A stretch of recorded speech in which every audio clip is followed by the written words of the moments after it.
My question is about peaking. For someone who is new to this type of structured training and is still seeing big fitness gains from test to test, what is going to be the limiter for reaching peak fitness? So there's a bit more context on this. It says, I know that after 6 months of training, I'm likely not going to be close to my physiological limits. Yet the training plans all focus on reaching a peak at the end of the specialty phase, so roughly 6 months of training that he would do. Is there a reason for having this peak and then subsequent dip in fitness? Or is it possible to carry on with the upward trajectory? Is there an expected drop in fitness following a peak? Or would you expect FTP to drop a certain percentage? Or is it possible to just hold that level and start building on it again with the next plan cycle? Thanks for your time. Cheers, John. So this is another example of like, why not more? This is the perfect, it's like if you shoot for the stars, you'll still land the moon or whatever whatever that is. That's the perfect example. Just do so much that... Just do more and everything will be fine. Yeah, not advisable. But this is a common question, especially because once you get to peak fitness, like we don't want to let go of it, right? Mm-hmm. Like it's hard. Like at that point, you're like, man, I just want to keep going. Like you'd start looking at all the bike reg websites and you're just like, give me more races. Like I need to flex my fitness, right? But I mean, it all comes down to like the periodization exists for a reason. And just like you're experiencing now where you're ramping up, and you notice that when you do it in a measured way, it works out better than just going after it. Periodization just operates on different scales. It's the same concept, though. You know, for us here at TrainerRoad, this is kind of just like basic overview of periodization. There's linear, nonlinear, block. There's plenty of different the structures that people use. We primarily stick to a linear structure here at TrainerRoad, where you have a macro cycle, that's your annual plan. Then you have your mesocycle, and that's going to be somewhere in between like your 2 to 6 weeks, somewhere around there, depending on what it is. With us, your mesocycle is usually basically like one kind of, we call them like a build or loading phase within a training plan. So that's like, we're talking 4 weeks usually is what you have. And then a microcycle. So that's like your workouts within a week. You don't go hard every day. Chances are you have your easy days in there as well, right? So it's the same principle of loading strategically and loading conservatively. And then you have a deload week. So basically it increases.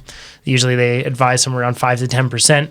And then as it increases 5 to 10% in something like training stress, then at that point, week over week, after 3 weeks, usually sometimes less or more, you'll drop down and have a deload week. That's sometimes like 30% less for that week, right? And then after that, you go back up to where you were maybe midway through that previous loading phase, and then you build up. So it actually keeps ratcheting higher, right? But you do this to allow your body to absorb the amount of stress that you give it, because that's the key thing. You can't just keep dosing your body with stress and expect it to be able to absorb it. Like you have to let it calm down, right? I mean, I'm sure you saw this, Justin. Yeah, I could talk for a long time on this, and we'll try to keep it organized. Sure. But, first thing is everybody's body is completely different. Yeah. So what works for one person doesn't work for others. Stage racing. One athlete comes in super fresh and they rip that first day, and then by the last day they're fading hard. Yeah. And that's like kind of a majority. You see like day one super hard, and as it goes on, I was the opposite. If I came in fresh, I was gonna have a bad day. Yeah. So I learned over my career that I needed to come in kind of a little bit, with a few hard days into that race. And I know I'm kind of off subject, but I'm just talking about a different scale. And by the last day, I was even getting better. And that's why I was good at stage racing. I just had to limit my losses on those first couple days. And it was hard sometimes. Typically by the end of the race, everybody was more tired. I was just that kind of athlete.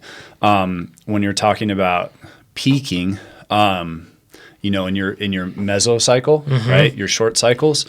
I eventually, I wrote out my plan. I was very organized with that, but sometimes you have to deviate just based on your experience with your body. It depends, if you're a new athlete, you got to kind of follow some structure and you'll learn your body. Sure. But I found that when I was just flying towards like maybe the middle, towards the end, everybody wants to keep pushing. And that's when I was like, time to take a week, time to take a rest week. Yep. I knew like when I was flying and hitting peak numbers, it was time to take a rest week. And maybe every once in a while I would like just give it a little like, okay, I'm going to give it one more workout and then I need to take a week off because I'm going to, if I just keep going like this, it's going to be bad. Yep.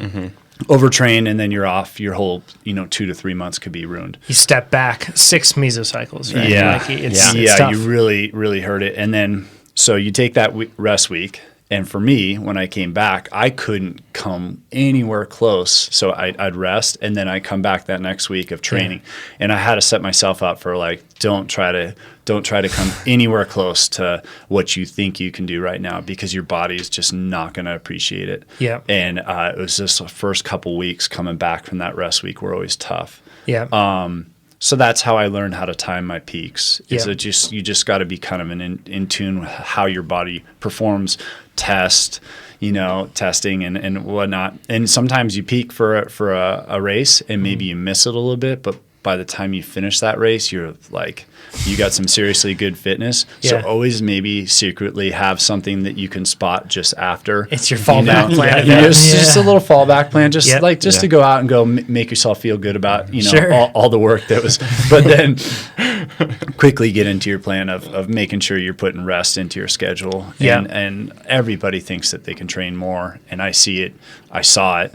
It was like, just, is so prevalent in the road racing world. It's more hours, and people are flying in November in California. Yeah. They're like team camp at Herbalife now, was typically most people's peak of the season where they were the strongest. And then it's like, what are you guys doing right now? Let's back it down a little bit. So it never just builds on, and that's because your body you're systematically loading it with fatigue, and you're doing so at a rate that basically has an expiration, right? Like you can't just keep going with it. And that's like with a whole season of crit racing like you guys do with USA Crits, it comes down to managing that. But life hardly ever lets me, at least, like, manage my cycle perfectly. Like it's just, life gives me rest weeks when I don't want them, whether it's just workload, whether it's sickness or travel, anything. Like I get a rest week inserted where I don't really want it. But that happens. And like, you have to understand, and you have to be flexible with that. And for that same reason, when you have that sort of thing, that's why you can just kind of grab things and shift your workouts on your calendar for that sort of thing. Because sometimes I go into something and I come back, I have one loading week, and then after that I have a recovery week scheduled, but I go, nah, you know what? Like, I'm good. I can build through this, so I'm just going to swap some weeks and keep going with it.